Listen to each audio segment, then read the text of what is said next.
Hello everyone, again welcome to my YouTube channel Dash Explanation.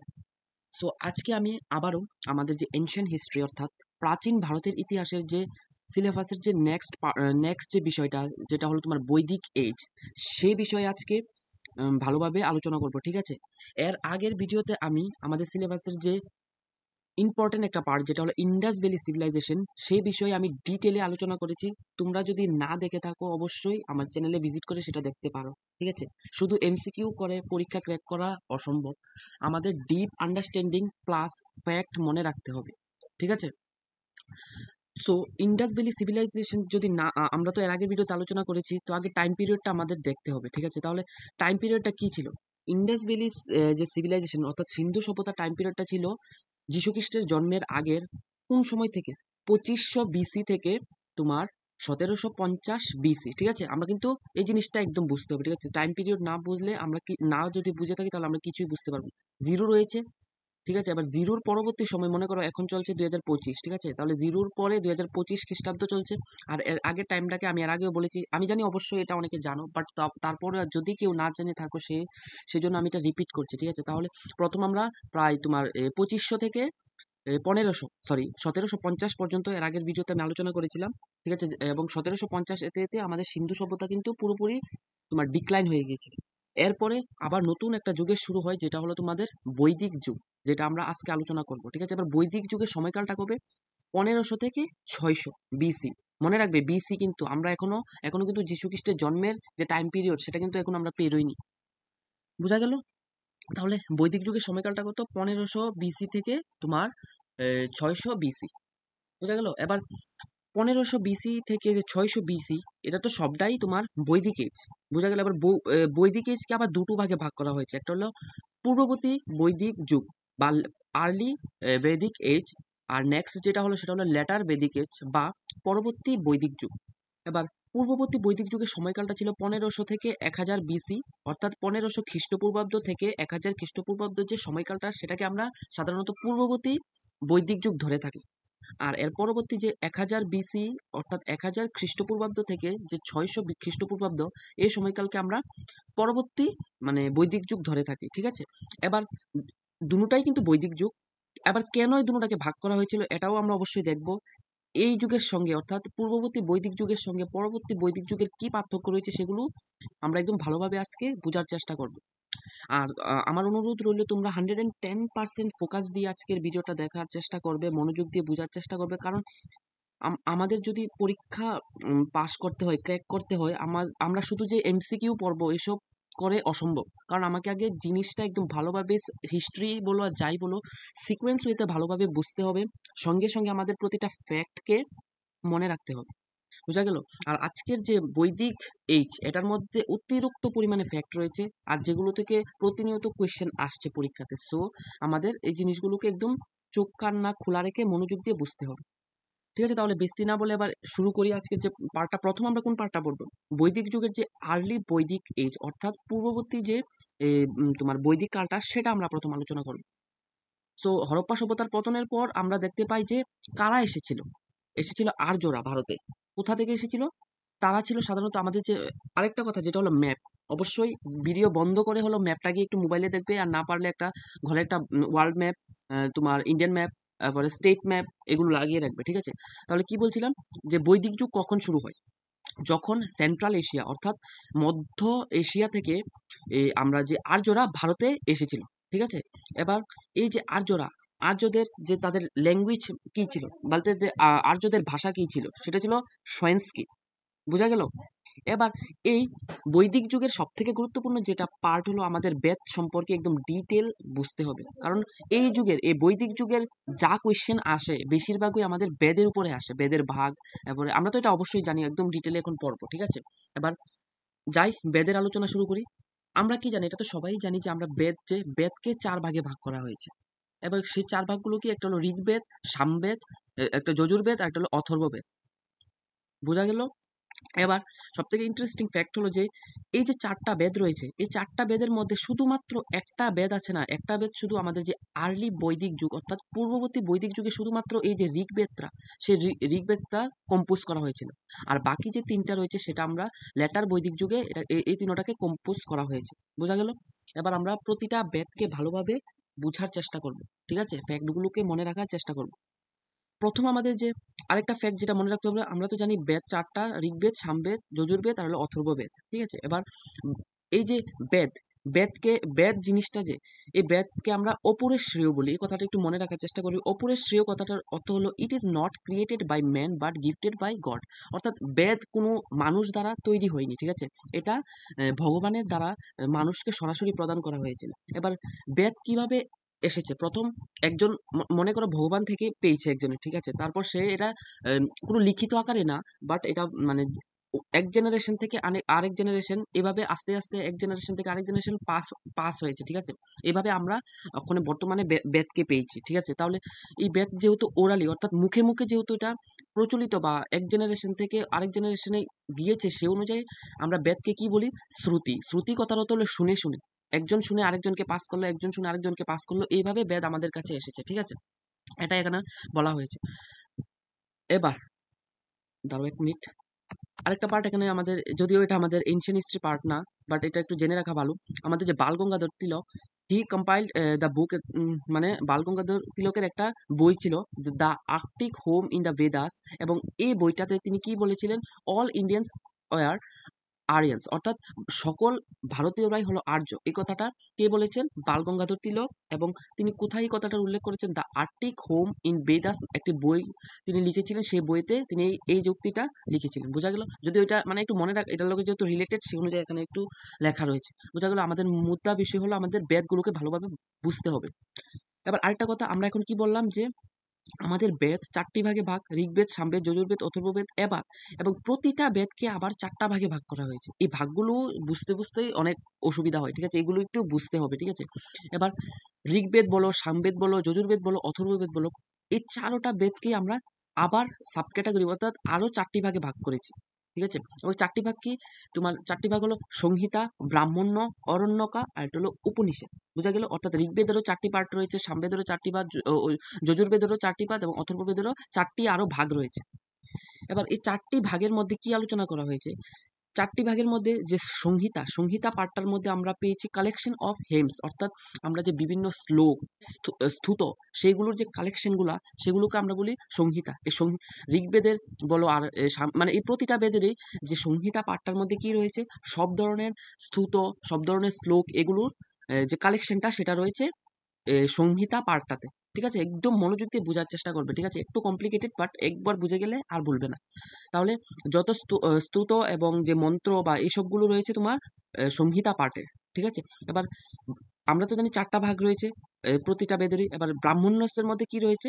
ব্রাহ্মণের মধ্যে sacrifice, সব ধরনের বলিদান, নিয়মাবলী, এগুলো সব ব্রাহ্মণের মধ্যে মানে ডেসক্রাইব করা হয়েছে। এবং অরণ্যকাশের মধ্যে কি বলা হয়েছে? হারমিটস, অর্থাৎ যারা সাধু সন্তরা যারা জঙ্গলে বসবাস করে, জঙ্গলে ধ্যান করে, তাদের যে কি রীতিনীতি, সেই বিষয়ে আমরা অরণ্যকের মধ্যে রয়েছে। আর উপনিষেধ হলো কিভাবে ভক্তি মার্গের দ্বারা ভগবানকে লাভ করা যায়, সেই বিষয়ে উপনিষেধের মধ্যে উল্লেখ করা হয়েছে। বোঝা গেল এতটুকু পর্যন্ত? তাহলে এতক্ষণ অব্দি আমরা কি পড়লাম? বেদ রয়েছে ৪টা, প্রতিটা বেদের ৪টা ভাগ রয়েছে। এক তো ৪টা বেদ, আবার এই প্রতিটা ৪টা বেদেরই আবার সাব ডিভিশন রয়েছে আরো ৪টা। বোঝা গেল? এবার এই সাব ডিভিশনের মধ্যে কি রয়েছে, বিশেষ কি জিনিস সে এগুলোকে ভাগ করা হয়েছে, এটাও আমি এখন বলে দিলাম। আরেকটা কথা হলো, আমাদের যে স্তুতগুলো, হিমস কথার অর্থ হলো স্তুতগুলো, এই স্তুতগুলোকে আমরা আরেকটা কি নামে পরিচিত? সুক্ত। এই পরীক্ষাটা সরি, এই প্রশ্নটা অনেক সময় আসে যে বেদের যে স্তুতগুলো সেগুলোকে কি বলে? তাহলে আমাদের উত্তর কি হবে? সুক্ত। বোঝা গেল? এবার আমরা ডিটেইলে প্রতিটা বেদ লাইন বাই লাইন ৪টা বেদের বিশেষত্ব বা ফিচার্স গুলোকে একটু বুঝার চেষ্টা করব। বোঝা গেল? তাহলে প্রথম যে বেদটা রয়েছে সেটা হলো ঋগ্বেদ। এবার ঋগ্বেদ, ইট was the first Vedha two compile. আমি তো এটা প্রথমেই বললাম, আমাদের যেহেতু আমাদের বৈদিক কালকে ২ ভাগে ভাগ করা হয়েছে, একটা হলো পূর্ববর্তী বৈদিক যুগ, একটা হলো পরবর্তী বৈদিক যুগ। আর এই ৪টা বেদের মধ্যে সবথেকে প্রাচীন বেদ হলো আমাদের ঋগ্বেদটা। এবার ঋগ্বেদটা কখন কম্পাইল হয়েছিল? এই যে এখানে রয়েছে ইট was the first Vedha two B compile, এটা প্রথম গঠন করা হয়েছিল বা কম্পাইল করা হয়েছিল। ঋগ্বেদ। এবার ইট মেড আপ 10 মন্ডলস। এবার ঋগ্বেদের মধ্যে কয়টা মন্ডল রয়েছে? 10টা। এবার এই মন্ডল কি? মন্ডল বলতে এই যে আমরা যে সংহিতা পাঠটা রয়েছে এটা তো প্রতিটা বেদেরই রয়েছে, বাট বিশেষ করে ঋগ্বেদের যে সংহিতা পাঠটা সেই পাঠটার আবার 10টা মন্ডলে ভাগ করা হয়েছে।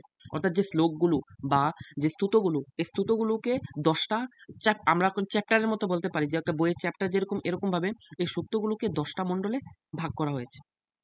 বোঝা গেল? এবার আমাদের যে এই ঋগ্বেদের মধ্যে টোটাল কয়টা মানে স্তোত্র রয়েছে, হিমস রয়েছে?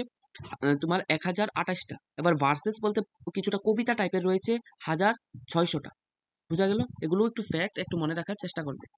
নেক্সট হলো হেমস রিসাইটেড বাই হোত্রী, অর্থাৎ এই যে সূক্তগুলো বা এই যে তোমার স্তুতগুলো যে পাঠ করে তাকে কি বলে এটা মনে রাখার চেষ্টা করবে, তাকে বলে হোত্রী। এবার ঋগ্বেদের মধ্যে যে সব দেবীর উল্লেখ রয়েছে, দেবদেবীর উল্লেখ রয়েছে, তাদের মধ্যে অন্যতম হলো ইন্দ্র, অগ্নি, বিষ্ণু, বরুণ, আর যে ফিমেল গডেস, ঠিক আছে, ফিমেল গডেসের মধ্যে কার নাম আমরা পাই? আদিতি, উষা, বা ঠিক আছে, আদিতি, উষা। তো এই নামগুলো কিন্তু খুবই ইম্পর্টেন্ট, ঠিক আছে, কারণ এগুলো থেকেই কোয়েশ্চেন ঘুরিয়ে ফিরিয়ে দিয়ে দেবে। ফিমেল গডস অপশন 4টা থাকবে, কোনটা সঠিক আমাদের আনসার করতে হবে। তাই আমাদের বোঝার সাথে সাথে ফ্যাক্টগুলোকে মনে রাখতে হবে। তারপর আমরা কি পড়বো, যে আমি এখন বললাম যে এই যে আমাদের ঋগ্বেদের যে সংহিতা পাঠটাকে আবার 10টা মণ্ডলে ভাগ করা হয়েছে। এবার এই 10টা মণ্ডলের মধ্যে কিছু বিশেষ বিশেষ ফিচার্স রয়েছে যেগুলো আমি এখন একটু বলবো, এগুলোকে মনে রাখার চেষ্টা করতে হবে। একটা হলো গায়ত্রী মন্ত্র। গায়ত্রী মন্ত্র তোমরা অবশ্যই শুনেছো, যেমন ওম ভূর্ভুবস্সুঃ তৎসবিতুর, এরকম একটা মন্ত্র রয়েছে যেটা আমি জানি এটা তোমরা শুনেছো। এই গায়ত্রী মন্ত্রটা যেটা লিখেছিলেন ঋষি বিশ্বমিত্র, কার জন্য লিখেছিলেন? দেবী তোমার সাবিত্রীর জন্য। এবার এই যে গায়ত্রী মন্ত্রর উল্লেখ কোথায় পেয়েছি আমরা? এই গায়ত্রী মন্ত্রের উল্লেখ আমরা পেয়েছি ঋগ্বেদের যে তোমার মন্ডল, আমি তো বললাম 10টা মন্ডল, এই 10টা মন্ডলের মধ্যে যে তৃতীয় মন্ডল, সেই মন্ডলের মধ্যে এই গায়ত্রী মন্ত্রের উল্লেখ রয়েছে। বোঝা গেল? এবার নেক্সট হলো আরেকটা মোস্ট ইম্পর্টেন্ট 10th মন্ডলা। এবার 10টা মন্ডলের মধ্যে যে দশম মন্ডলটা, এই দশম মন্ডলের মধ্যে আমরা কিসের ব্যাপারে একটা মানে মোস্ট ইম্পর্টেন্ট, আমরা তো সবটি মন্ডল পড়বো না, ঠিক আছে, যেগুলো পরীক্ষার জন্য রিলেভেন্ট সেগুলোই তো পড়বো। তো আমি এটা যেহেতু ইম্পর্টেন্ট এই জন্য এখানে 3rd মন্ডল গায়ত্রী মন্ত্রের কথা বলা হয়েছে। সেম ভাবে 10 নাম্বার যে দশম মন্ডলের মধ্যে আরেকটা ইম্পর্টেন্ট বিষয় উল্লেখ হয়েছে, সেগুলো পুরুষ সুক্তা। এবার পুরুষ সুক্তা বলতে সুক্ত কথার অর্থ কি? আমি এর আগেই বললাম যে স্তুতগুলোকেই সূত্র বলে। এবার পুরুষের ব্যাপারে সুক্ত। এবার কিরকম পুরুষ? এবার এই সৃষ্টিকর্তা এই বিশ্ব ব্রহ্মাণ্ডকে একটা পুরুষের সঙ্গে তুলনা করা হয়েছে, এবং এই সূক্তের মধ্যে এই 10 নম্বর যে মণ্ডল, এই মণ্ডলের মধ্যে মোস্ট ইম্পর্টেন্ট কি আলোচনা করা হয়েছে? বলা হয়েছে যে এই যে ব্রহ্মা, সাধারণত আমরা ব্রহ্মাকেই বলি, ঠিক আছে। এবার এই ব্রহ্মার যে মাউথ, আমরা যে কোনো বর্ণ ব্যবস্থা তোমরা অবশ্যই শুনেছো, ব্রাহ্মণ্য, ক্ষত্রিয়, বৈশ্য, শূদ্র, এই বিষয়গুলো আমরা পড়বো। তাহলে 10 নম্বর মণ্ডলের মধ্যে বলা হয়েছে যে যে ব্রহ্মার মাউথ মানে মুখ থেকে ব্রাহ্মণের জন্ম হয়েছে। নেক্সট হলো যে ব্রহ্মার যে আর্ম অর্থাৎ বাহু থেকে ক্ষত্রিয়র জন্ম হয়েছে। আর যে থাই থেকে বৈশ্যর জন্ম হয়েছে, এবং ফিট এবং পা থেকে শূদ্রদের জন্ম হয়েছে। বোঝা গেল? এবার তাদের কিন্তু এই অরিজিন অনুযায়ী বলতে তাদের যে সৃষ্টি সে অনুযায়ী দেখো আমাদের এখন না, বাট আমরা যখন, আমি কি বললাম, প্রথম পূর্ববর্তী বৈদিক যুগ আর পরবর্তী বৈদিক যুগ। পূর্ববর্তী বৈদিক যুগে তাদের সমাজ ব্যবস্থা ছিল একরকম, আর পরবর্তী বৈদিক যুগে পুরোপুরি এটা পাল্টে যায়। এবার আমরা এটা জানি যে ব্রাহ্মণরার কাজ কি? সাধারণত ব্রাহ্মণরা কি কাজ করে? তারা পূজা অর্চনা এসবই তো করে, তারা সমাজের উচ্চ ক্লাস হিসাবে মানে বিবেচিত হয়। কিন্তু এটা কিন্তু পূর্ববর্তী বৈদিক যুগে এরকম কোনো রুলস ছিল না। ধীরে ধীরে সময় যেতে থাকে, এবং পরবর্তী বৈদিক যুগে এরকম মানে নিম্ন ব্যবস্থা চালু হয় যে ব্রাহ্মণরা শুধু পূজা পাঠই করবে, তারা শূদ্ররা কাজ করতে পারবে না, এবং শূদ্ররা কোনোদিন ব্রাহ্মণরা এই যে ভেদাভেদ জিনিসটা, জাতিভেদ প্রথাটা বলতে এই যে তোমার কি বলবো, এই যে ভেদাভেদ এক কথায়, যে ব্রাহ্মণরা যে কাজটা করতে পারছে শূদ্ররা সেই কাজটা করতে পারবে না, ঠিক আছে, এই যে ভাগটা সেটা একদম কঠোর হয়ে গিয়েছিল পরবর্তী বৈদিক যুগে। কিন্তু পূর্ববর্তী বৈদিক যুগে এরকম কোনো ভাগ ছিল না, জাস্ট 4টা ভাগ: ব্রাহ্মণ্য, ক্ষত্রিয়, বৈশ্য, শূদ্র। এগুলো একটু মনে রাখার চেষ্টা করবে যে কোথায় থেকে কোন মানে কার উৎপত্তি হয়েছে, এগুলো একটু মনে রাখার চেষ্টা করবে। বোঝা গেল? এবার এটা কত নাম্বার মন্ডলের মধ্যে রয়েছে? 10 নাম্বার মন্ডলের মধ্যে, এটা তো মনে রাখবি। এবার নেক্সট হলো 9th মন্ডলা। প্রথম বললাম 3rd মন্ডলের ভিতরে গায়ত্রী মন্ত্র, 2nd মন্ডলের ভিতরে পুরুষ সূক্ত, ঠিক আছে, পুরুষ সূক্তের যে পার্টগুলো এগুলো আমরা পড়েছি। আবার 9th মন্ডলের ভিতরে তোমার লর্ড সোম দেবতার ব্যাপারে আলোচনা করা হয়েছে 9th মন্ডলের মধ্যে, ঠিক আছে। নেক্সট পর্ব কি? ঠিক আছে, এতটুকু পর্যন্ত। তাহলে আশা করি আমাদের যে ঋগ্বেদের পাঠটা, প্রথম বেদের তো প্রথমেই হলো ঋগ্বেদ, ঋগ্বেদের যে মোস্ট ইম্পর্টেন্ট যে টপিকগুলো থেকে কোয়েশ্চেন আসার সম্ভাবনা রয়েছে সেগুলো আমরা এখন আলোচনা করেছি। এবার আমরা নেক্সট পড়ব সেকেন্ড নাম্বার যে বেদরা রয়েছে আমরা, সেটা হলো Samaveda. Samaveda, it is the oldest book on music. এবার তোমরা জানো কি জানো না আমি সঠিক এটা বলতে পারি না, বাট আমাদের যে মিউজিকের উৎপত্তি হয়েছে সামবেদ থেকে। ইট কনসিস্ট অফ চেন্টিং মেলোডিস। এবং এই যে সামবেদের যে তোমার কি বলবো মন্ত্রগুলো, এই মন্ত্রগুলো কিছুটা মিউজিক্যাল রিদমে পাঠ করতে হয়, বা যারা পাঠ করে, বোঝা গেল। এবার নেক্সট হলো it is composed of two Upanishad. এবার সামবেদের মেইনলি দুইটা উপনিষদ রয়েছে, একটা হলো তোমার ছন্দযুগ আর একটা হলো কেনা কেনা উপনিষদ। এখন আমরা তৃতীয় নাম্বার বেদরা পড়বো, সেটা হলো Yajurveda. It is the collection of মন্ত্রাস, rituals and sacrifice. এবার যজুর্বেদ কিসের জন্য বিখ্যাত? সাধারণত এই বেদের মধ্যে আমরা সব ধরনের যে বলিদান, রীতিনীতি, এই সব কিছু আমরা যজুর্বেদের মধ্যে দেখতে পাই। এছাড়া it is divided into two section. যজুর্বেদের দুইটা ভাগ রয়েছে, সেটা হলো শুক্ল আর হলো কৃষ্ণ। নেক্সট হলো যজুর্বেদের ইম্পর্টেন্ট দুইটা উপনিষদ হলো বৃহদারণ্যিকায় উপনিষদ আর একটা হলো কথা উপনিষদ। এগুলো মনে রাখার চেষ্টা করবে। আমাদের যে অন্তিম বেদরা রয়েছে সেটা হলো তোমাদের অথর্ববেদ। আর এই অথর্ববেদ কি? এবার অথর্ববেদ সাধারণত কিসের জন্য ফেমাস? এটার মধ্যে আমরা যে ইভিল স্পিরিট অ্যান্ড ডিজিজ, এটা বোঝার চেষ্টা করো যে আমাদের যে বর্তমান সময়ে কিন্তু কালো জাদুর কথা আমরা প্রায় শুনতে পাই, বাট এখন এগুলো এখনো কিন্তু প্রমিনেন্ট, যথেষ্ট প্রভাবশালী। এই যে কালো জাদু, ইভিল স্পিরিটের জন্য যে ফর্মুলা, মন্ত্রা, এই সব কিছুর অরিজিন, উৎস কোথায়? আমাদের যে 4 নাম্বার বেদরা, সেটা হলো অথর্ববেদ। সেই অথর্ববেদই হলো এইসব ব্ল্যাক ম্যাজিক বা ইভিল স্পিরিট, খারাপ যে শয়তানের কিভাবে আবির্ভাব ঘটানো হয়, এইসব ফর্মুলা, ম্যাজিক্যাল মন্ত্র সবকিছু আমরা এই অথর্ববেদ থেকে পেয়েছি। ঠিক আছে, এবার কি আরেকটু পড়তে হবে, সেটা হলো অথর্ববেদের মধ্যেও ইম্পর্টেন্ট দুইটা উপনিষদ আছে, একটা হলো মুন্ডক উপনিষদ আর একটা হলো মহা উপনিষদ। আমি জানি যে এই জিনিসটি হয়তো বা যারা প্রথম প্রথম পড়ছো তাদের জন্য খুবই কমপ্লিকেটেড, বোরিংও লাগছে, কিছু কানেকশন করতে পারছো না, কারণ আমি নিজে যখন পড়েছিলাম আমারও সেম লেগেছিল। কারণ এগুলোর মধ্যে দেখো শুধু পার্ট আর পার্ট, ঠিক আছে, কিন্তু আমাদের বেসিক জিনিসগুলো বুঝতে হবে। এগুলো যদি ভুলে যাই তাহলে আমরা এগুলো মানে এগুলো পুরো বোরিং লাগবে। প্রথমত আমরা বেদের 4টা ভাগ রয়েছে, প্রতিটা ভাগের আবার সাবডিভিশন আরো 4টা ভাগ রয়েছে। এবার এই উপনিষদ বলো, সংহিতা বলো, এগুলোর মধ্যেও কিন্তু পার্ট রয়েছে, সবগুলো তো পরে মনে রাখা সম্ভব নয়। এগুলোর মধ্যে প্রতিটা বেদের কোন কোন পার্টে ইম্পর্টেন্ট রয়েছে সেগুলো আমি আজকে এক্সপ্লেন করছি, ঠিক আছে। তাহলে লাস্ট আমি কি পড়লাম, যে অথর্ববেদ যেখানে ব্ল্যাক ম্যাজিকের ফর্মুলা রয়েছে, এবং অথর্ববেদের ইম্পর্টেন্ট উপনিষদ দুটা হলো, একটা হলো মুন্ডক উপনিষদ আর একটা হলো মহা উপনিষদ। এবার মুন্ডক উপনিষদের মধ্যে মানে মুন্ডক উপনিষদ থেকে আমরা গুরুত্বপূর্ণ একটা লাইন নিয়েছি, সেটা হলো সত্যমে বিজেতে। এই যে লাইনটা, এই লাইনটাও আশা করি তোমরা অনেকেই শুনেছো। এই লাইনটা আমরা কোথায় থেকে নিয়েছি? অথর্ববেদের যে মুন্ডক উপনিষদ সেখান থেকে নিয়েছি। এবার সত্যমে বেঁচেতে মানে কি? মানে সত্যের সবসময় জয়, যে লাইনটা, সেই লাইনটাই আমরা এই মুন্ডক উপনিষদ থেকে নিয়েছি। আরেকটা উপনিষদ হলো তোমার মহা উপনিষদ। মহা উপনিষদ থেকে আরেকটা ইম্পর্টেন্ট আমরা নিয়েছি হলো বাসুদেবা কুটুম্বকম। এই কথাটা তোমরা আমার মনে হয় অনেকেই শুনেছো। বাসুদেবা কুটুম্বকম কথাটার অর্থ হলো যে এই বিশ্ব সংসারের সকলেই হলো একটা পরিবারের অংশ এবং সকলেই আমাদের মানে আপনজন। ঠিক আছে, বোঝা গেল? একটু কমপ্লিকেটেড, ঠিক আছে, আশা করি এতটুকু বুঝতে পেরেছো। আর ভিডিওটা পজ করে আবার দরকার হলে ব্যাক করে আরেকবার দেখবে, দেখে জিনিসটাকে বোঝার চেষ্টা করবে। তো এখন অবধি আমরা বেদ বেদের ভাগগুলো এখানে কিন্তু কমপ্লিট হয়েছে। এখন আমরা আরেকটা জিনিস পড়বো, সেটা হলো কি? সেটা হলো তোমার 6 স্কুল অফ ফিলোসফি। এবার যেহেতু এটা মানে আমাদের বৈদিক যুগের পার্ট, সেই জন্য এই জিনিসটা স্কিপ করলে আমাদের হবে না, ঠিক আছে, এই জিনিসটা আমাদের পড়তে হবে। এবার ফিলোসফি, ফিলোসফি কি? আমরা জানি কি সাধারণত দর্শন, ফিলোসফি কথার অর্থ হলো দর্শন। এবার দর্শনের মধ্যে কি থাকে? দর্শনের মধ্যে সাধারণত আমরা এই জিনিসটা পড়ি যে আমাদের জীবনের লক্ষ্য কি? আমরা যে জন্মগ্রহণ করেছি, আমরা কি এটাই কি লক্ষ্য যে আমরা বড় হব, চাকরি করব, চাকরি বাকরি করে সংসার ধর্ম করবো, দেন মরে যাব, এটাই কি আমাদের জীবনের মূল লক্ষ্য? এই বিষয় নিয়ে কিন্তু মানে জীবনের লক্ষ্য কি, প্রতিনিয়ত কিন্তু আলাদা আলাদা মানুষের মনে আলাদা আলাদা একটা মানে প্রশ্ন জাগতে থাকে, ঠিক আছে। সো এটাকেই আমরা সাধারণত সহজ ভাষায় বলি দর্শন। এবং আলাদা আলাদা মানুষ আলাদা আলাদা ভাবে মানে এক্সপ্লেন করেছে যে জীবনের মানে দর্শন হয়তো বা এটা, জীবনের মূল লক্ষ্য হয়তো বা এটা, ঠিক আছে। এরকম ভাবে আমরা মূল 4টা দর্শন পেয়ে, সরি 6টা দর্শন পেয়েছি, যেটাকে আমরা বলি 6 স্কুল অফ ফিলোসফি, ঠিক আছে। এগুলোকে মনে রাখতে হবে, কারণ এগুলো থেকে ডাইরেক্ট কোশ্চেন পরীক্ষাতে আসে। একটা হলো সম্যক দর্শন, ন্যায় দর্শন, বিশিষ্ট দর্শন, যোগ দর্শন, উত্তর মীমাংসা, পূর্ব মীমাংসা।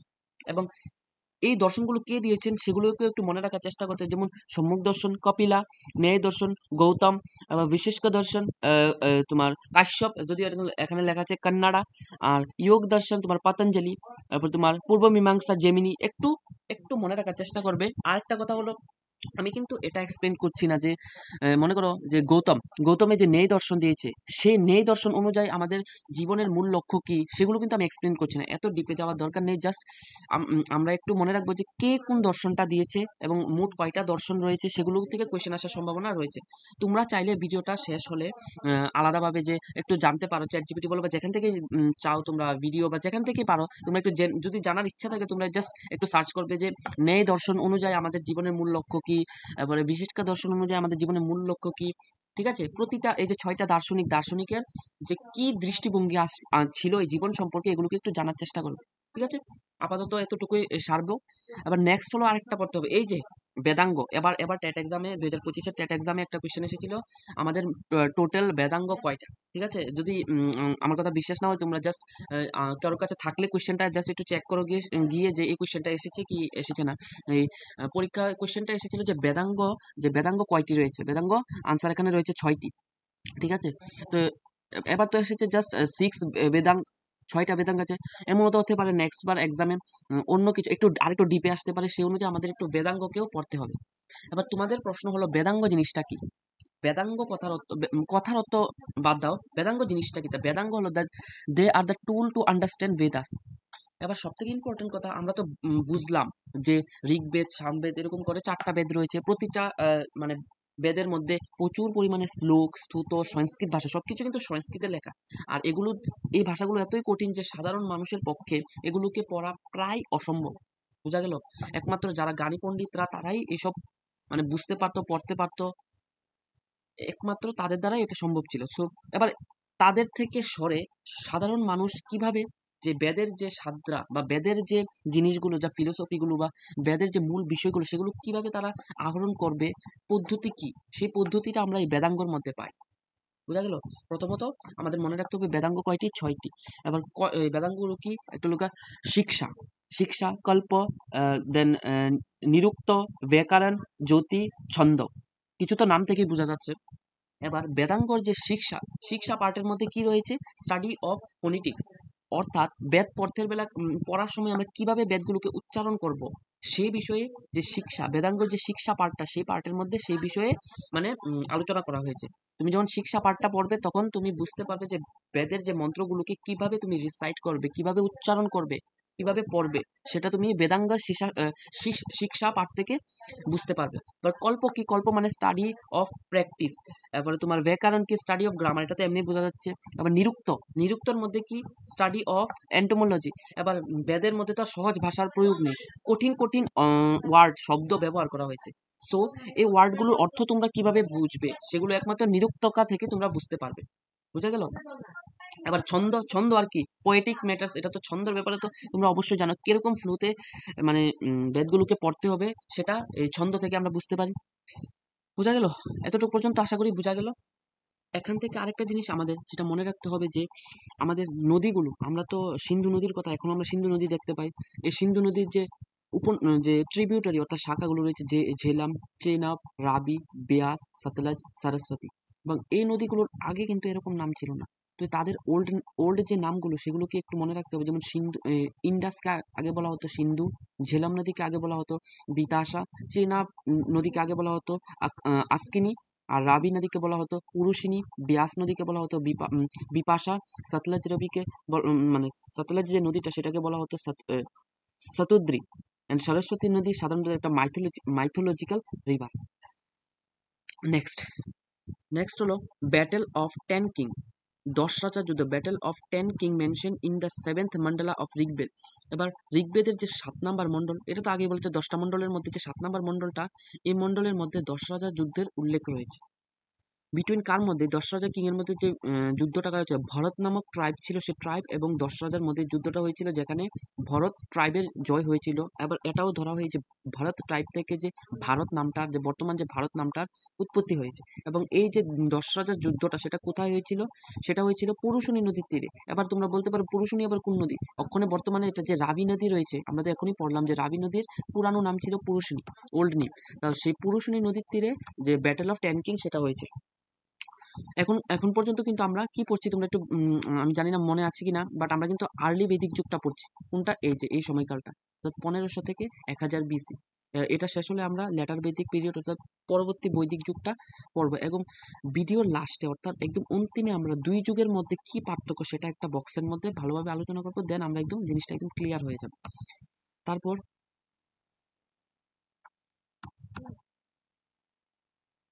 ওকে, সো ব্যাটেল অফ ট্যানকিং আমরা এখানে পড়ে নিয়েছি। এবার আমরা পূর্ববর্তী বৈদিক যুগে যে পার্টটা, সেই পার্টের যে সমাজ ব্যবস্থাটা কিরকম ছিল। The society was divided into 4 বার্নাস। সেটা তো আমি আগেই বললাম যে আমাদের যে ঋগ্বেদের যে 7 number Mondal, sorry 10th Mondal, 10th মন্ডলের মধ্যে তোমার এই যে আমাদের যে বর্ণ ব্যবস্থা, ব্রাহ্মণ, ক্ষত্র, বৈশ্য, শূদ্র, এই বিষয়ে আমরা উল্লেখ পেয়েছি। সো এখানে সেটাই বলা হয়েছে যে আমাদের সোসাইটি সাধারণত 4টা বর্ণে বিভক্ত ছিল। এবং varnas system was not hereditary but based on profession. এবার এই জিনিসটা একটু বুঝতে হবে। কি বুঝতে হবে? বুঝতে হবে যে আমরা কি জানি যে ব্রাহ্মণরা, বর্তমানে কি জানি যে ব্রাহ্মণরা হলো পূজা পাঠ করে, ক্ষত্রিয়রা যুদ্ধ করে, বৈশ্যরা ব্যবসা বাণিজ্য করে, শূদ্ররা শুধুমাত্র উপরের যে বর্ণ রয়েছে তাদের সেবা করে। এটা তো অক্ষণের ধারণা। বাট যে পূর্ববর্তী বৈদিক যুগটা ছিল, ওই সময় এরকম কোনো বাধা ধরা ছিল না যে ব্রাহ্মণরাই শুধু ব্রাহ্মণরার কাজ করতে পারবে। অর্থাৎ ওই সময় মানে বর্ণ ব্যবস্থাটা এত কঠোর ছিল না, খুবই মানে ফ্লেক্সিবল ছিল। কিভাবে ফ্লেক্সিবল? অর্থাৎ শূদ্ররা চাইলে পূজা পাঠ করতে পারতো, অর্থাৎ ব্রাহ্মণের কাজটা চাইলে শূদ্ররা করতে পারতো, ক্ষত্রিয়ের কাজটা ব্রাহ্মণরা করতে পারতো, ঠিক আছে। এবার ব্রাহ্মণরাও আবার নিচের যে শূদ্র বা বৈশ্যদের কাজ করতে পারতো। অর্থাৎ এমন কোনো ফিক্স ছিল না যে ব্রাহ্মণ তো ব্রাহ্মণের ঘরে জন্মগ্রহণ করলেই একমাত্র ব্রাহ্মণ হওয়া যায়, এরকম কোনো ব্যবস্থা ছিল না। কিন্তু আমরা যখন পরবর্তী বৈদিক যুগটা পড়বো, তখন আমরা দেখতে পাবো যে এই যে ব্যবস্থাটা, এটা খুবই কঠোর হয়ে গিয়েছিল। ব্রাহ্মণের ঘরেই একমাত্র ব্রাহ্মণ জন্ম নিত, মানে ব্রাহ্মণের কাজ শুধু ব্রাহ্মণরাই করতে পারতো, ক্ষত্রিয়ের কাজ শুধু ক্ষত্রিয়রাই করতে পারতো। আর এই ব্যবস্থায় সব থেকে বেশি যে শোষিত, মানে শোষণের শিকার হতো, তারা ছিল শূদ্ররা। বোঝা গেল? তো আমরা ডিফারেন্সটা পরবর্তী বৈদিক যুগ পূর্ববর্তী বৈদিক যুগের ডিফারেন্সটা আমরা লাস্টে একটু দেখে নেব। বোঝা গেল? তাহলে আমরা কি পড়লাম? সোসাইটি, এখন কিন্তু পূর্ববর্তী বৈদিক যুগই পড়ছি আমরা, এখনো লেটার বৈদিক আমরা শুরু করিনি পড়া। তো পূর্ববর্তী বৈদিক যুগে সোসাইটি 4 বর্ণ বিভক্ত ছিল এবং বর্ণ ব্যবস্থা বংশ পরম্পরায় ছিল না। যেটা আমি এখন বললাম যে ব্রাহ্মণের ছেলেই যে ব্রাহ্মণ হবে সেটা কোনো কথা না। যদি তোমার মধ্যে যোগ্যতা থাকে, তুমি যদি শূদ্রর ঘরে জন্মগ্রহণ করো এবং তোমার যদি যোগ্যতা থাকে পূজা পাঠ করার, তাহলে তুমি ব্রাহ্মণরার কাজ করতে পারবো। এই ব্যবস্থাটা কখন ছিল? পূর্ববর্তী বৈদিক যুগে। বোঝা গেল? এই জিনিসটি, এই সূক্ষ্ম সূক্ষ্ম পার্থক্যগুলো মনে রাখার চেষ্টা করবে। এবং পূর্ববর্তী বৈদিক যুগে উইডো রিম্যারেজ অর্থাৎ বিধবা বিবাহ প্রচলন ছিল। তারপর মহিলার কন্ডিশন খুব ভালো ছিল। তারপর যাদের কাছে গরু ছিল তাদেরকে ধনী ব্যক্তি ধরা হতো। এছাড়া বেশিরভাগ যদি যুদ্ধ হতো সেটা হলো গার্হস্থ্য অর্থাৎ গরুর জন্য যুদ্ধ হতো। এছাড়া আরেকটু জিনিস মনে রাখতে হবে, এর আগে কিন্তু আমরা শুধু বেদের ব্যাপারে পড়েছি। এবার যে ঋগ্বেদিক কালে সমাজ ব্যবস্থাটা, তাদের মানে রাজনীতি সবকিছু এখন কিন্তু আমরা পড়ছি। এবার তাদের পলিটি, বলতে তাদের রাজনৈতিক ব্যবস্থাটা কিরকম ছিল। সভা ছিল, সমিতি ছিল, আর একটা হলো তোমার বিধাতা ছিল। এবার সভা কোনটাকে বলতো? যেখানে তোমার প্রিভিলেজ অর্থাৎ মানে কি বলবো, জ্ঞানীগুণী ব্যক্তিরা যেখানে একখানে সমাবেশ হতো সেটাকে বলতো সভা। আর সমিতি যেখানে কমন সাধারণ মানুষরা যেখানে সমবেত হয়ে আলোচনা বা সভা সমিতি করতো সেটাকে বলতো সমিতি। সভা একটা, সমিতি একটা আলাদা, ঠিক আছে। আর হলো বিধাতা, কোনটা? যেখানের মধ্যে মানে লোক জড়ো হতো কিসের জন্য? ধার্মিক কোনো কারণে, মানে রিলিজিয়াস পারপাসে যখন তারা একসঙ্গে হতো, সেটাকে বলতো বিধাতা। এবার র্যাঙ্কিং, কিরকম ছিল? পুরোহিত কাকে বলা হতো? প্রিস্টকে পুরোহিত বলা হতো। তোমার যে সৈনিক, যে চিফ অর্থাৎ আর্মি চিফকে বলা হতো সেনানি। আর গ্রামের প্রধানকে অর্থাৎ ভিলেজ হেডকে বলা হতো গ্রামিনী। বোঝা গেল? এবার সমাজ ব্যবস্থাটা কিরকম ছিল? সব থেকে নিচে ছিল কুল, যেটা আমরা বর্তমানে বলি ফ্যামিলি। ঠিক আছে, একটা জিনিস বোঝার চেষ্টা করো, আমরা বর্তমানে কি? আমরা বর্তমানে কিন্তু রয়েছে মনে করো পরিবার। এবার অনেকগুলো পরিবার পরিবার মিললে কি তৈরি হয়? একটা গ্রাম। এবার অনেকগুলো গ্রাম মিলে কি তৈরি হয়? একটা জেলা। এবার অনেকগুলো জেলা মিলে কি তৈরি হয়? একটা রাজ্য। এবার অনেকগুলো রাজ্য মিলে কি তৈরি হয়? একটা বড় একটা কান্ট্রি তৈরি হয়। এটাই তো আমাদের বর্তমান অবস্থা। ঠিক আছে, আপনার বর্তমান সমাজ ব্যবস্থা তো এরকমই ছিল। সেম ভাবে ওই সময় সমাজ ব্যবস্থা এরকমই ছিল। সব থেকে নিচে ছিল কুল বা যেটা আমরা ফ্যামিলি বলি, এবং এর উপরে ছিল গ্রাম, ঠিক আছে। এর উপরে ছিল যেটাকে আমরা ডিস্ট্রিক্ট বলি, সেই সময় সেটাকে বলতো বিশা, ঠিক আছে। এন্ড এর উপরে হলো স্টেট, রাজ্য, যেটাকে আগে বলতো জনা। আর হলো গিয়ে একদম উপরে ছিল রাষ্ট্র। আর রাষ্ট্র কথাটা তো আমরা এখন ব্যবহার করি, এখনো ব্যবহার করি, ঠিক আছে। ভারত রাষ্ট্র হিসাবে এই কথাটা তো আমরা এখনো ব্যবহার করি। বোঝা গেল, এটা হলো সমাজ ব্যবস্থা। এবার নেক্সট আমরা যেটা বলবো সেটা হলো মানে পূর্ববর্তী বৈদিক যুগের যে ধর্মীয় ব্যবস্থাটা কিরকম ছিল, ধর্ম, তারা কি ধরনের ধর্ম পালন করতো। সব থেকে বড় কথা হলো তারা পলিথিজম। পলিথিজম কথার অর্থ কি, বা প্যাগানিজম, এই কথাটা তোমরা হয়তো বা শুনেছো। অর্থাৎ তারা নেচার দেবতা, অর্থাৎ যে প্রকৃতিকে বেশি মানতো, প্রকৃতিকে, সূর্যকে দেবতা মানতো, বাতাসকে দেবতা মানতো। মানে এক কথায় তারা বহু ঈশ্বর, মানে আমরা যখন বর্তমান হিন্দু ধর্ম যদি দেখো, আমাদের হিন্দু ধর্ম কিন্তু সেম, আমরা বহু দেবতাকে মানি এবং নেচারের প্রতিটা জিনিসকে আমরা ভগবান হিসাবে মানি। সূর্য বলি, জল বলি, বাতাস বলি, সবকিছুকে আমরা দেবতা বলি। সেম ভাবে মানে যে বৈদিক যুগের যে পূর্ববর্তী বৈদিক যুগের লোকেরা সাধারণত মানে প্রকৃতির পূজা করতো, ঠিক আছে। They did not worship any idol, যদিও তারা কোনো মূর্তি পূজা করতো না, ঠিক আছে। এটাই ছিল সাধারণত তাদের রিলিজিয়াস প্র্যাকটিস। এবার কিছু গুরুত্বপূর্ণ মানে দেবদেবীর আমরা উল্লেখ পাই ঋগ্বেদিক যুগে, সেটা হলো তোমার ইন্দ্র, তারপরে তোমার পৃথিবী, অগ্নি, সোমা, বায়ু, রুদ্র, আদিতি, এবার সাবিত্রী। বোঝা গেল, এই এই দেবদেবীর উল্লেখ আমরা ঋগ্বেদিক যুগে পেয়ে থাকি সাধারণত, ঠিক আছে। এই দেখো, এখন হলো লেটার বৈদিক পিরিয়ড, মানে এতটুকু পর্যন্ত আমরা কিন্তু যে বৈদিক যুগের যে প্রথম পার্টটা, অর্থাৎ যে আর্লি বৈদিক এজ 1500 থেকে 1000, অর্থাৎ পূর্ববর্তী বৈদিক যুগের যে সমাজ ব্যবস্থাটা কিরকম ছিল সেটা কিন্তু আমরা আলোচনা করে দিয়েছি। বোঝা গেল। এবার কিন্তু কেউ ভাববে না যে আমি তো এখন অথর্ববেদ, সামবেদ, ঋজুর্বেদ এগুলো আলোচনা করে দিয়েছি, এগুলো কি পূর্ববর্তী বৈদিক যুগের পার্ট ছিল না। মানে এখানে আমি কিন্তু মানে বেদগুলোকে আগে সিকোয়েন্স ওয়েতে মানে আলোচনা করে দিয়েছি, কোন বেদে কি, এগুলোর মধ্যে কি রয়েছে সেগুলোকে আমি ডিটেল আলোচনা করে দিয়েছি। আমি কিন্তু এর আগেই বলেছিলাম বেদের মধ্যে এই যে ঋগ্বেদিক কালে, আর্লি বেদিকের আর্লি বেদিক যে কালটা সেটাকে কিন্তু আমরা ঋগ্বেদিক কালও বলি। এই কালে শুধুমাত্র একটা বেদই কম্পোজ হয়েছিল, সেটা হলো ঋগ্বেদ। আর বাকি যে তিনটা বেদ রয়েছে সেটা আমরা এখনো মানে বেদগুলো তো পড়ে নিয়েছি, সেই সময়কালটা এখন আমরা পড়িনি, যেটা হলো পরবর্তী বৈদিক যুগ। পরবর্তী বৈদিক যুগে বাকি তিনটা যে বেদ সেটা কম্পোজ হয়েছিল। আশা করি যে ঋগ্বেদিক কাল থেকে তোমাদের কোনো ডাউট নেই। ঋগ্বেদিক কালের যে সমাজ ব্যবস্থা, তাদের যে সোসাইটি, তাদের পলিটি, তাদের রিলিজিয়াস যে প্র্যাকটিস, সবগুলোই আমরা মোটামুটি একটা ব্রিফ ওভারভিউ নিয়ে নিয়েছি। এখন আমরা কোথায় মুভ করব, নেক্সট যে পার্টটা সেটাতে, সেটা হলো লেটার বৈদিক পিরিয়ড। এবার লেটার বৈদিক পিরিয়ডের সময়কালটা কত, 1000 বিসি থেকে তোমার 600 বিসি পর্যন্ত। এবার এই তো প্রথম লাইনটাই এখানে রয়েছে, আদার থ্রি বেদাস ওয়ার কম্পাইল্ড, অর্থাৎ ঋগ্বেদ বাদে বাকি যে তিনটা বেদ সেটা তোমার পরবর্তী বৈদিক যুগে, অর্থাৎ 1000 থেকে 600 যে খ্রিস্টপূর্বাব্দ সেই সময়ে কম্পোজ করা হয়েছে। বোঝা গেল। এবার লেটার বৈদিক পিরিয়ডটা সম্পর্কে আমাদের একটু পড়তে হবে, বুঝতে হবে, এবং পূর্ববর্তী বৈদিক যুগ, পরবর্তী বৈদিক যুগের মধ্যে কি পার্থক্য রয়েছে সেটাও একটু বুঝতে হবে। এবার পূর্ববর্তী বৈদিক যুগে, সরি, পরবর্তী বৈদিক যুগে দেখা গেল যে প্রথমে তো তারা সিন্ধু যে প্রান্ত সেই প্রান্তে ছিল, আর্যরা এসেছিল। কিন্তু পরবর্তী বৈদিক কাল আসতে আসতে আর্যরা কি করলো, আস্তে আস্তে পাঞ্জাব থেকে, প্রথম তো তারা পাঞ্জাবের সেটা ম্যাপটা একটু খুলো এখনই ভিডিওটা পজ করো, পজ করে মানে ম্যাপটা একটু খুলে একটু দেখবে যে পাঞ্জাব কোথায় আছে, ঠিক আছে। এবার এই পাঞ্জাব যে জায়গাটা, এই জায়গাটার মধ্যে ঋগ্বেদিক সময়কালে আর্যরা বসবাস করতো। কিন্তু সময় যখন আস্তে আস্তে পেরোতে থাকে, তখন তারা কোথায় মানে স্থানান্তর হতে থাকে, উত্তরপ্রদেশের দিকে তারা আস্তে আস্তে, মানে ওয়েস্টার্ন সাইডে তারা আস্তে আস্তে মানে কি বাড়তে থাকে। বুঝা গেল। এবার কি পড়তে হবে, যে তারা কেন এদিকে বিস্তার করছিল। আরেকটা কথা মনে রাখতে হবে যে পরবর্তী বৈদিক যুগে কিন্তু আমরা আয়রনের আবিষ্কার পেয়েছি। বুঝা গেল। এর আগে যে হরপ্পা সভ্যতাকে কিন্তু আমরা পড়েছি যে ব্রোঞ্জ যুগ বলা হয়। কেন? কারণ তারা ব্রোঞ্জের ব্যবহার জানতো, কিন্তু ওই সময় কিন্তু আয়রনের ব্যবহার বা আয়রনের যে মানে ডিসকভার সেটা কিন্তু হয়নি। একমাত্র পরবর্তী বৈদিক যুগেই আয়রনের ডিসকভার হয়েছিল। বুঝা গেল। আবার নেক্সট আমরা কি পড়তে হবে, এগ্রিকালচার। এবার পরবর্তী বৈদিক যুগের যে আর্যদের যে বেঁচে থাকার মূল উৎস কি ছিল, মূল উৎসই ছিল তোমাদের এই এগ্রিকালচার, মানে চাষবাস করেই তারা জীবন অতিবাহিত করতো।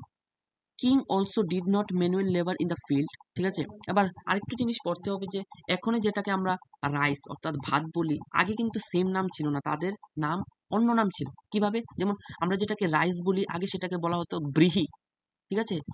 পরীক্ষাতে আসতেই পারে ব্রিহি কি, তাহলে কিন্তু আমরা পারবো না যদি এই জিনিসটি না পড়ি, ঠিক আছে। আর যেহেতু আমরা সিলেবাসে আছে, দিন দিন কোয়েশ্চেনের লেভেল যে পরিমাণ টাফ হচ্ছে, পরীক্ষায় কি কোয়েশ্চেন মানে দিয়ে দেয় কোনো মানে ভরসা নেই। সে অনুযায়ী আমাদের সবকিছু, কোনো কিছু স্কিপ না করে সবকিছুই পড়তে হবে। তাহলে রাইসকে বলা হতো ব্রিহি, বার্লিকে বলা হতো তোমার জব, ঠিক আছে। আবার তোমার ওয়েটকে বলা হতো গুদুম। বুঝা গেল।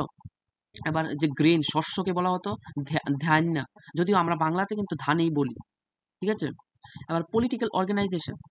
এবার পরবর্তী বৈদিক যুগে রাজনৈতিক ব্যবস্থা কি ছিল? আমরা কিন্তু আগে দেখেছিলাম যে ৩টা ভাগ ছিল। এই যে মানে আর্লি ভেদিক এজের মধ্যে যে সভা, সমিতি, বিধাতা ৩টা পার্ট ছিল। সেম ভাবে কিন্তু পরবর্তী বৈদিক যুগে কিন্তু ৩টা পার্ট ছিল না, শুধুমাত্র ২টা ছিল। আর একটা যে রিলিজিয়াস, যেখানে রিলিজিয়াস পারপাসে সবাই একত্রিত হতো, সেটা কিন্তু বাদ গেছে। আস্তে আস্তে এটা ভ্যানিশ হয়ে গেছে, ডিসঅ্যাপিয়ার হয়ে গেছে। আর সভা সমিতি আগের মতোই ছিল। এবার সোসাইটিটা কিরকম ছিল, সমাজটা কিরকম ছিল? সমাজটা কিন্তু খুব কঠোর হয়ে গেছিল, আমি কিন্তু এর আগেই বলেছিলাম। পূর্ববর্তী বৈদিক যুগে দেখতে পেয়েছিলাম যে শূদ্ররা ব্রাহ্মণরার কাজ করতে পারত, বৈশ্যরা ব্রাহ্মণরার কাজ করতে পারত, বা ব্রাহ্মণরাও শূদ্রের কাজ করত। মানে এমন কোনো পরম্পরা ছিল না যে ব্রাহ্মণরাই শুধু ব্রাহ্মণরার কাজ করবে। এটা ছিল একমাত্র পূর্ববর্তী বৈদিক যুগে। কিন্তু পরবর্তী বৈদিক যুগে দেখা গেল যে এই যে বর্ণ ব্যবস্থাটা, এটা খুবই কঠোর হয়ে গিয়েছিল, খুবই খারাপ অবস্থা হয়ে গিয়েছিল।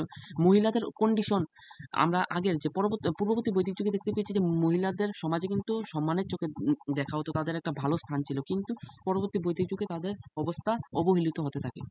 ঠিক আছে, বোঝা গেল? এতটুকুতে বোঝা গেল। এবার আমরা আরেকটু জিনিস পড়বো আমাদের এই অধ্যায়ের পার্টে, সেটা হলো আশ্রম।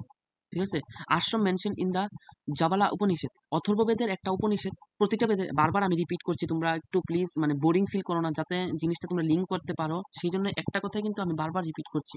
আমরা আগেই বললাম যে প্রতিটা বেদেরই কিন্তু উপনিষদ আছে। সেম ভাবে তোমার অথর্ববেদ যেটা রয়েছে, অথর্ববেদের একটা উপনিষদ হলো তোমার জাবালা উপনিষদ। ঠিক আছে, এবার এই জাবালা উপনিষদের মধ্যে আমাদের আশ্রমের কথা উল্লেখ রয়েছে। আবার আশ্রম বলতে সেখানে যে ঘর বানিয়ে আশ্রম থাকে সেই আশ্রম নয়, অর্থাৎ সেখানে বলা হয়েছে যে একটা মানুষ কিভাবে তার জীবন অতিবাহিত করবে। 4টা ফ্রেজে, অর্থাৎ 4টা ভাগে সে তার আশ্রম পালন করবে, যেটাকে বলে চতুরাশ্রম বাংলায় বলে। এবার কিভাবে? প্রথম হলো ব্রহ্মচর্য, এরপর হলো গৃহস্থ, বানপ্রস্থ, সন্ন্যাস। অর্থাৎ অথর্ববেদের জাওয়ালা উপনিষদ অনুযায়ী বলা হয়েছে যে আমাদের একজন ব্যক্তি কিভাবে জীবন অতিবাহিত করবে। প্রথম মানে তার জন্ম থেকে 25 বছর পর্যন্ত আমরা ব্রহ্মচর্য পালন করব। যদিও অক্ষরের সাথে মিলিয়ে দেখো এটা কিন্তু এখনো ফলো হচ্ছে, এমন যে না যে ফলো হচ্ছে না। ব্রহ্মচর্য পালন করব, ঠিক আছে। এবার 25 বছর পার হলে, 25 থেকে 50, এই সময় আমরা সংসার ধর্ম করব, অর্থাৎ গৃহস্থ। নেক্সট কি করব আমরা? ব্রণপ্রস্থ, মানে আমরা সংসার 50-এর পরে আমরা সংসার ত্যাগ করব, ত্যাগ করে আমরা মানে বনে চলে যাব ধ্যান ধ্যান এসবের জন্য। আর নেক্সট হলো একদম লাস্ট পার্ট, সন্ন্যাস। সন্ন্যাস গ্রহণ করে আমরা আস্তে আস্তে মৃত্যুর দিকে চলে যাব। মানে এটা কোথায় উল্লেখ রয়েছে? এটা তোমার অথর্ববেদের জবালা উপনিষদের উপর। ঠিক আছে, মনে থাকবে। দেখো, আশা করি এতক্ষণ পর্যন্ত তোমাদের মাথার 12টা বেজে গেছে, কারণ এত পরিমাণ ফ্যাক্ট, মানে এগুলো থেকে এমন না যে কোনো সময় কোয়েশ্চেন আসে না। প্রতিনিয়ত ডিটেল যদি না পড়ো, না বুঝো, শুধু এমসিকিউ পড়লে কোনো আগা মাথা বুঝতে পারবে না।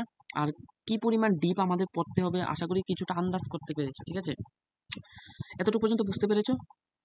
এবার আমরা একটু পরবর্তী বৈদিক যুগে যে তোমার বিবাহ ব্যবস্থাটা কিরকম ছিল সেটা একটু পড়বো। ঠিক আছে, এই জায়গাতে একটু ইন্টারেস্টিং লাগবে, একটু মজাও লাগবে, কারণ আমাদের বর্তমান সমাজ ব্যবস্থাতেও এরকম বিবাহ আমরা দেখতে পাই। ঠিক আছে, প্রথমত 2টা জিনিস মনে রাখতে হবে। 2 রকমের বিবাহ ছিল, দুই রকমের ভাগ ছিল। এছাড়াও সাধারণত 8 ধরনের রয়েছে, বাট মেইন রয়েছে 2 ধরনের বিবাহ বলতে একটা হলো অনুলোম বিবাহ, আর একটা হলো প্রতিলোম বিবাহ। বা পরীক্ষাতে আসতেই পারে অনুলোম বিবাহ কোনগুলোকে বলে এবং প্রতিলোম বিবাহ কোনগুলিকে বলে। এবার দেখা গেল যে একটা উচ্চ জাতির ছেলে আর একটা তোমার নিম্ন জাতির মেয়েকে একসাথে বিবাহ দেওয়া হলো, তখন আমরা এই বিবাহটাকে বলবো অনুলোম বিবাহ। বোঝা গেল? এর পরবর্তীতে দেখা গেল যে তোমার একটা উচ্চ জাতির মেয়ে আর একটা নিচু জাতির ছেলেকে একসাথে বিবাহ দেওয়া হলো, এটাকে বলা হয় প্রতিলোম বিবাহ। বোঝা গেল? আশা করি তোমরা পরীক্ষায় আসলে বুঝতে পারবে যে অনুলোম বিবাহ কোনটা, প্রতিলোম বিবাহ কোনটা। মনে রাখবে, ঠিক আছে? মনে রাখার একদম 100% চেষ্টা করবে, যেভাবে হোক জিনিসগুলো যত মনে থাকে। এছাড়াও আমরা 8 ধরনের আলাদা আলাদা বিবাহর উল্লেখ পেয়েছি। ঠিক আছে, এবার তোমরা একটু দেখো, এখন পড়লে বুঝতে পারবে যে এই বিবাহগুলো এখনো কিন্তু আমাদের সমাজে আমরা দেখতে পাই।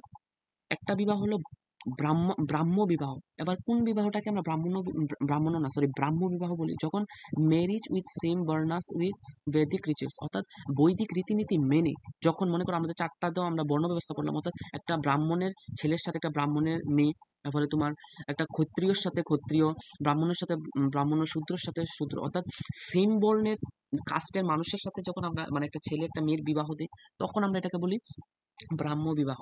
এবার নেক্সট হলো আমরা তো মানে লাভ ম্যারেজ, এটা কি বলার, এটাও তো বর্তমানে আছে ঠিক না? এই জিনিসটা কিন্তু আছে, ব্রাহ্ম বিবাহ কিন্তু আছে, কারণ আমরা দেখো বিয়ের ক্ষেত্রে কিন্তু বিশেষ করে যখন ব্রাহ্মণ বলে যে ব্রাহ্মণ পাত্র লাগবে, পাত্রী লাগবে, ঠিক আছে, এই জিনিসটা কিন্তু এখনো আছে। যদিও বলি এখন সমাজ ব্যবস্থার ক্ষেত্রে আমাদের সমাজে এইসব নাই, কিন্তু তুমি ভালোভাবে যদি দেখো এগুলো কিন্তু এখনো আছে, ঠিক আছে। নেক্সট হলো গন্ধর্ব বিবাহ। এবার গন্ধর্ব বিবাহ কোনটাকে বলা হতো, আমরা বর্তমান যেটাকে লাভ ম্যারেজ বলি সেটাকেই বলা হতো গন্ধর্ব বিবাহ। আরেকটা বিবাহ হলো সেটা হলো দৈব বিবাহ। দৈব বিবাহ কোনটা রাখো, যেমন father donate his daughter to priest as a dakshina, যদিও এই বিবাহটা বর্তমানে নেই, ঠিক আছে। বাট প্রাচীনকালে অর্থাৎ পরবর্তী বৈদিক যুগে এটা কিন্তু ছিল। কিরকম, একটা বাবা তার মেয়েকে পুরোহিতকে মানে যে পণ্ডিতকে দান করে দিত, কেন, দক্ষিণা হিসাবে দান করে দিত। এটাও এক ধরনের বিবাহ, এবং এই বিবাহটাকে বলা হতো দৈব বিবাহ। এবার নেক্সট আরেকটা বিবাহ পাই আমরা তোমার আর্ষ বিবাহ। আর্ষ বিবাহ কি, token token bride price of a cow and bull were given. এবার এটা কি বলা হতো, গরু বা মহিষের বদলে একটা মেয়েকে দিয়ে দেওয়া হতো, যেটাকে বলা হতো আর্ষ বিবাহ। আরেকটা, এটা সব থেকে ভালো বিবাহ, যেটা বর্তমানে উম, নেই বলি না, বাট এই বিবাহটাই হওয়া দরকার, ঠিক আছে। এবার কি বিবাহ, সেটা হলো, জাস্ট 1 মিনিট, এই বিবাহটা হলো,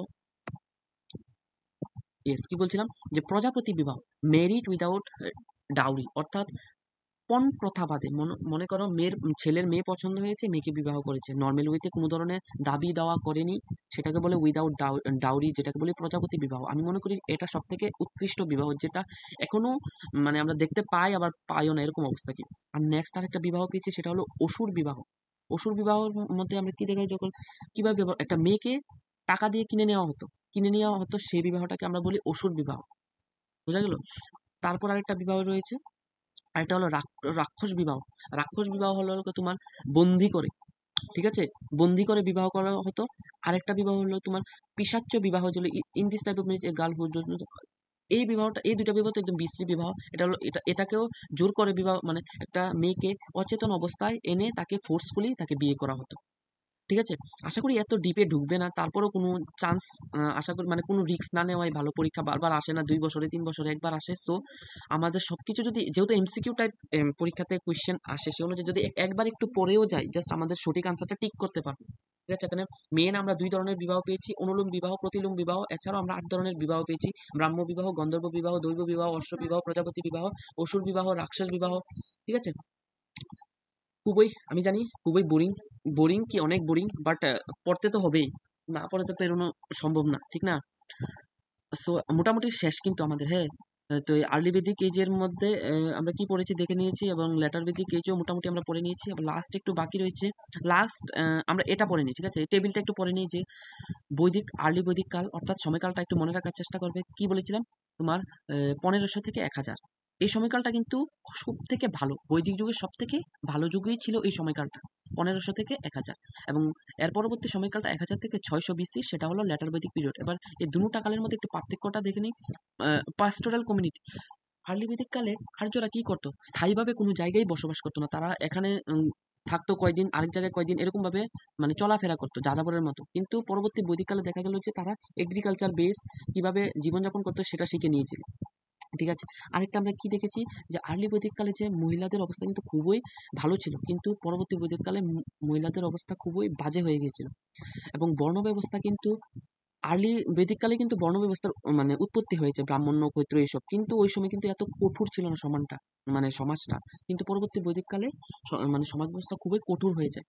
তারপরে কি, তোমার আইডল ওয়ার্শিপ, আর্লি বৈদিককালে কিন্তু কোনো ধরনের ভগবানের মূর্তি পূজা করা হতো না, বাট পরবর্তী বৈদিককালে দেখা গেছে যে বিভিন্ন দেবদেবীর মূর্তি পূজা শুরু হয়ে গেছিল, ঠিক আছে।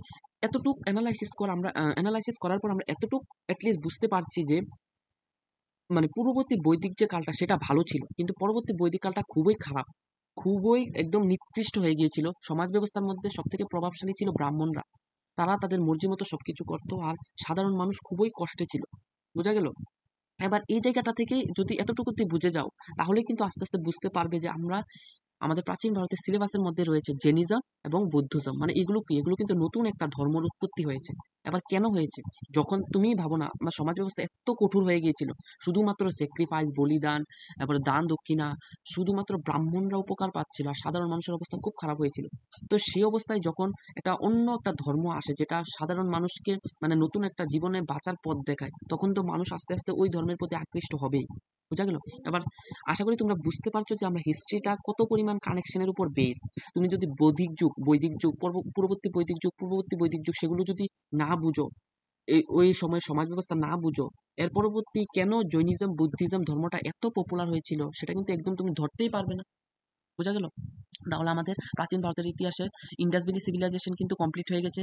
আজকে আমি বৈদিক যুগটা আশা করি আমি আমার সাধ্যমতে মানে 100% দিয়ে 99% সিলেবাসটাকে কাভার করা ডিপলি, নট অনলি মানে এমন না যে উপরে একটু পড়িয়ে দিয়েছি। আমি কিন্তু ডিপলি ফ্যাকচুয়াল ভাবে আলোচনা করেছি। আ ব্যাপারটা হলো যে তোমরা কতটুকু নিতে পেরেছো। ঠিক আছে? আর এগুলো বাদ দিলে হবে না। আমি মোস্ট ইম্পোর্টেন্ট জিনিসগুলোই মানে আলোচনা করেছি। সো কি বললাম? ইন্ডাস ভ্যালি সিভিলাইজেশন আমরা কমপ্লিট করে দিয়েছি। তাহলে বৈদিক যুগও আজকে কমপ্লিট হয়ে গেল। তারপরে আমরা জেনিজম, বুদ্ধিজম একটু পড়ব। কিভাবে উৎপত্তি হয়েছে সেটা পড়ব এবং কেন উৎপত্তি হয়েছে আশা করি তোমরা আজকে বুঝতে পেরেছো। ঠিক আছে? খুবই একটু বড় হয়ে গেছে ক্লাসটা। জানি না কিরকম হয়েছে। আরেকটা কথা, ক্ষমা চেয়ে নিচ্ছি। হয়তোবা আমি পড়াতে গিয়ে মানে প্রনাউন্সিয়েশনটা অনেকগুলো ভুল করেছি। মানুষ মাত্রই ভুল হয়। সেগুলো একটু মানে আমাকে মার্জনা করে দেবে। আর আমার মূল উদ্দেশ্যই হলো যারা মানে অনলাইন বলতে টাকা পয়সা ছাড়াই জিনিসগুলোকে বুঝতে চায়, পড়তে চায় তাদের জন্য। সো অবশ্যই তোমরা একটু আমাকে কমেন্ট বক্সে জানাবে আজকের ভিডিওটা কেমন হয়েছে। আজকের জন্য এতটুকুই। নেক্সট আবার দেখা হচ্ছে। আমরা যে টপিকটা আলোচনা করবো সেটা হলো জেনিজম আর বুদ্ধিজম। ঠিক আছে?